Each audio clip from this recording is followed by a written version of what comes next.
Welcome back to our YouTube tutorial series. Today, we will guide you through the process of adding a description to your channel on PC. Let's get started. Step 1. Open YouTube Studio.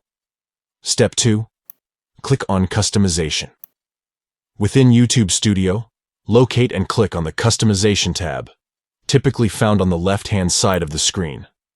Step 3. Select Basic Info. In the Customization tab, you'll find various options related to your channel's appearance and settings.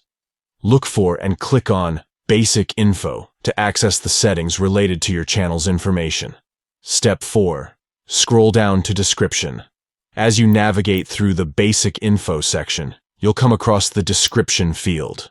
Scroll down to find this field where you can add or edit the description for your channel. By following these simple steps, you can easily add a description to your channel on PC. The channel description is a great way to introduce your content, provide information about your channel, and engage with your viewers. Thank you for watching this tutorial.